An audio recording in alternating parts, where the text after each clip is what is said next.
What exactly makes a horror movie actually a horror movie?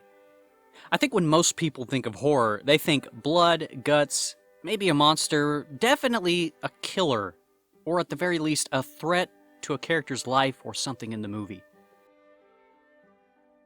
As we list the ways and things that can threaten us in our minds, one must realize horror really has to revolve around death in the end. Be that death of a person, death of a way of life, or as in the case of 1989 Celia, the death of innocence. It's the 1950s in Australia. Celia rushes into her grandmother's room one morning to discover she's done what all of us will do, sooner or later, pass on. After Grandma's funeral, Celia continues her life as a child, full of play and mischief.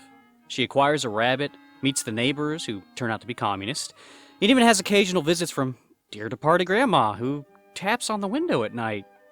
Or is that the slimy hand of a Habia, the strange blue goblins from books that both frighten and fascinate Celia? It turns out Grandma was a bit of a communist in her younger days, and while her participation in socialist, communist, and women's rights groups jaded her son, Celia's father, they also intensely interest Celia. She often sneaks off to Grandmother's room to look at her books, much to her father's displeasure.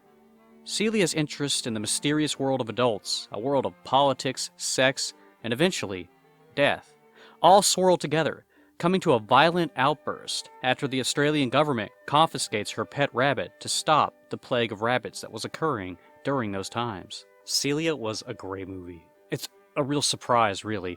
Given, I went in expecting this to be a dark fantasy movie along the lines of The Never-Ending Story and other 80s films that had that kind of fantasy tinge to them. Return to Oz, movies like that. I often spent parts of the movie wondering, is this a straight-up drama? Well, no, it can't be, because Grandma's digging herself up out of the grave every night to pay a visit to Celia, and then the kids go and make voodoo dolls to punish the adults with seemingly effective results. This is not just a drama movie. Celia was something else entirely, and I want to strongly express to you that I was not disappointed with where things went, just surprised. To give you some reference, Celia is like the Christmas story. While there isn't a narrator speaking about what's going on in the movie, there is a stream of events, and it's much the same sort of movie. A young kid experiencing all sorts of situations that you may have experienced as a kid, tinged with sudden bouts of the fantastic, and also the unfortunate. Yeah, Celia is just a bit darker than Ralphie in A Christmas Story. Imagine that movie, but with an alcoholic father, Ralphie's little brother was a ghost only he could see, and instead of receiving radio ads about little orphan Annie, somehow Ralphie was picking up secret radio broadcasts from Nazi Germany or something like that. That's kind of the way Celia goes. But it's not so outlandish that it's making things up. They're all events that were based in reality and historically accurate, so it's interesting. It's a child's take on what was really going on at the time. Celia is truly dark and truly horror, and somehow truly real. It is a dark fantasy. It has ghosts, monsters, and all things that thrive in the imagination. But it's all presented in the lens of a child's perspective. The audience will likely understand that these are the fantasies of Celia. Their presentation is strikingly outlandish, but they aren't just there for cheap thrills or to shock. Rather, in the overall picture, these visions make a very serious depiction of a child coming to terms with the harshness of the grim world that is the adult. Celia is like real life. It shows that children live in a splendid world of imagination, one that is doomed. As a child ages, it is guaranteed that that child's views will eventually clash with the uninvited horrors of the world around them.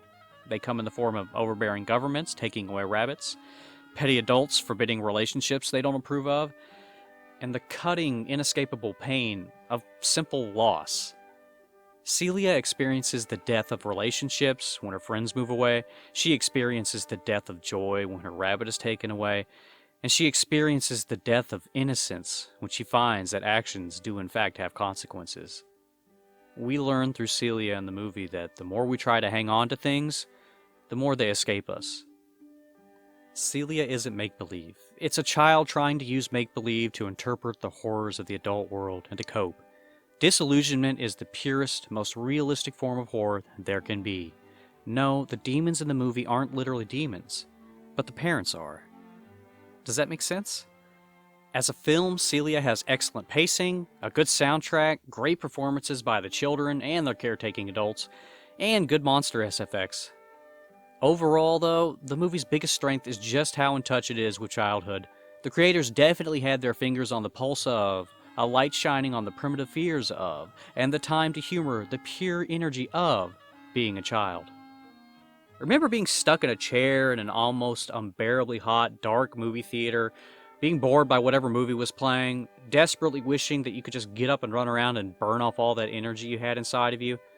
Celia shows a 2-minute scene of the kids doing just that, running around a theater in the dark, for no other reason than to show that kids are living, breathing balls of energy.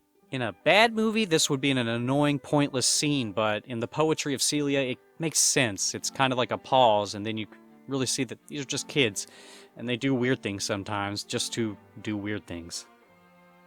I was so engrossed in being that age again throughout the movie and enjoying the story that many moments truly shocked me.